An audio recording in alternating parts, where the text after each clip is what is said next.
was phenomenal experience. Obviously, you claim a horse for 30,000 and you dream of running in graded stakes races. So it was really special to be able to have that experience and have him perform the way we hoped he would perform. Obviously, he's a little tired after the race. He's been sleeping the last couple of days, having some days off, and as we get him back to the track, we'll decide what we do. He gets an automatic berth into the $1 million Pennsylvania Derby. So when you get something like that, you got to keep it in the back of your mind.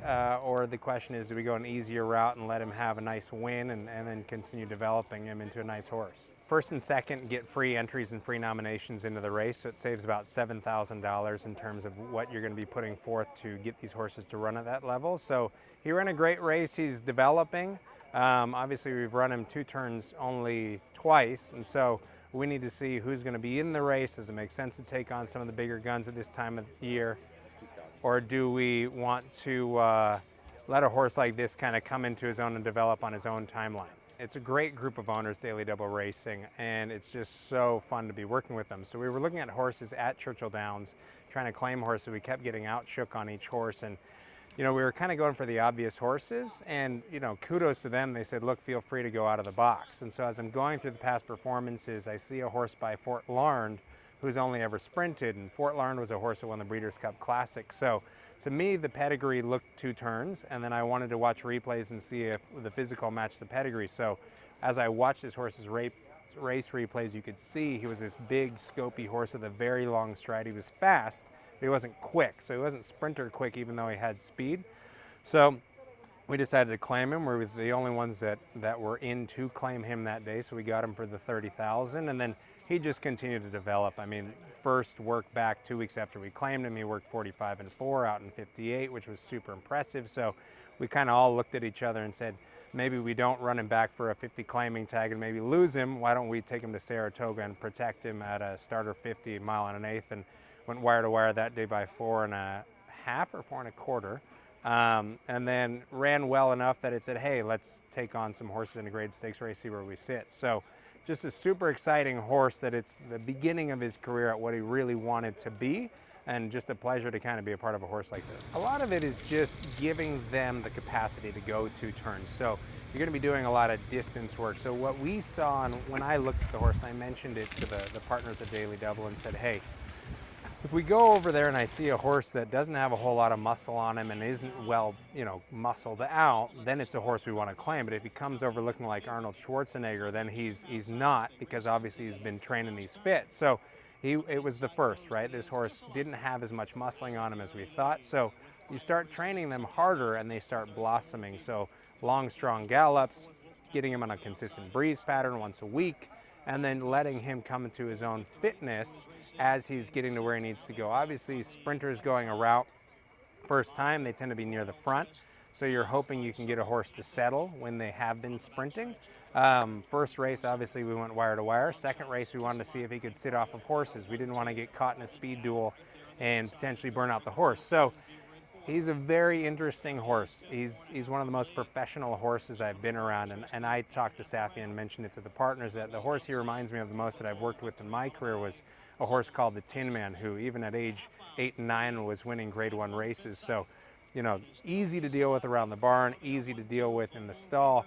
You walk him out to the racetrack with a rider on, super easy to deal with, and then as soon as he hits the track, he's all business. So he takes care of himself, which is really nice. He does tend to do too much in the mornings when he tries to gallop. He can be a bit strong, but that comes with the territory of good horses.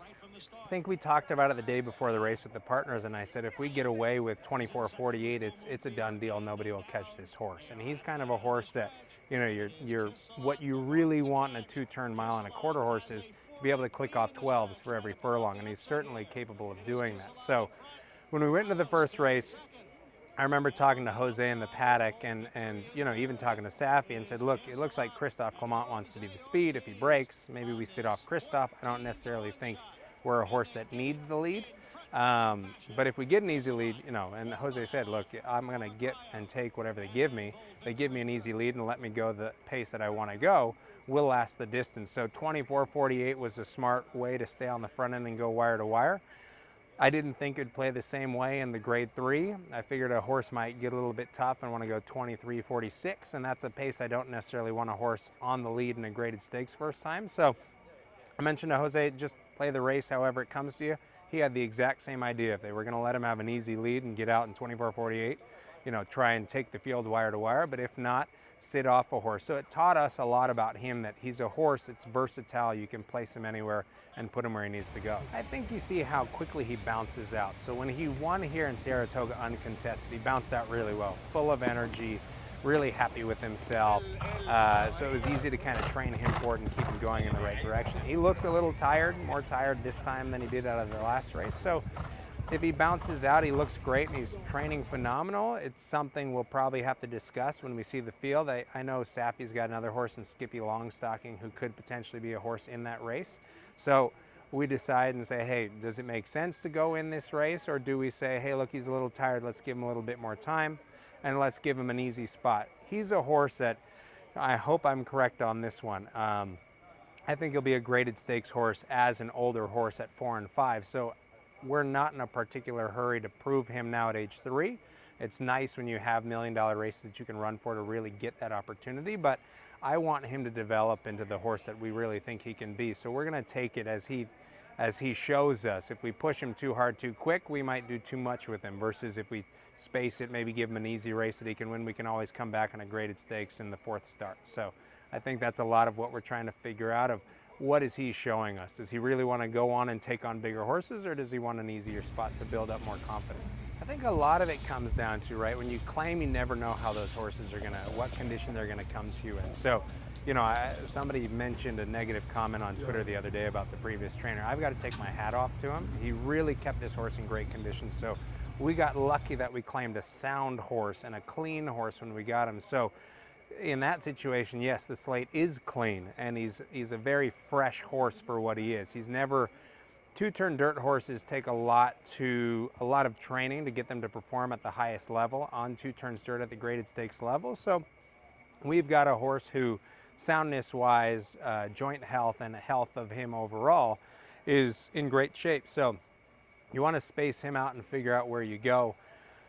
Really how we look at it is, maybe the previous career when he was a sprinter kind of prepared his body to withstand what we're going to start giving him now that he's facing tougher horses at the 2-turn distance. So he's not a horse that's been worn out. He's a very fresh horse. So it is almost kind of like a clean slate with him, versus other horses you claim, you don't get lucky enough to have that type of situation. You have to space them out more and figure out, you got to back off on some a little bit more. You've got other things you need to fix. He's a horse that really, it's kind of like getting a horse off the farm that has talent. He's had some of the work and foundational development that you need, but now you put the finishing touches and turn him into the athlete.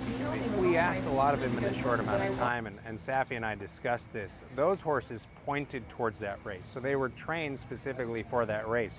We kind of threw him in, right? So we won easily in Saratoga, and we said, why not? Let's throw him in. So if you look, he wasn't geared towards it. There's more in this horse that we can get out of him. Obviously, it was his first start without Lasix, so you have to consider that. Luckily, he scoped clean and came out of the race in good shape. So it's just over time building him up to being, when you run at the graded stakes level and you consistently run at that level, those horses have a different level of fitness and a different level of experience. So you're looking at every start of how much this horse takes a step forward. And so we figure off of that race is going to take a huge step forward.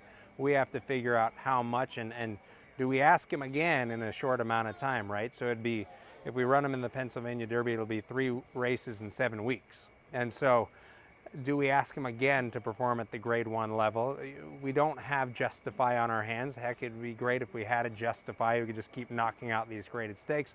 We have a horse that wants to take his time and develop. So that goes into your mind. You know that you have something talented, and your job is to bring out that talent, not push it over the edge too quick. So do I think he can make up that? Yes, I do think he can make that up, but we have to give him time to recover and then prepare him again.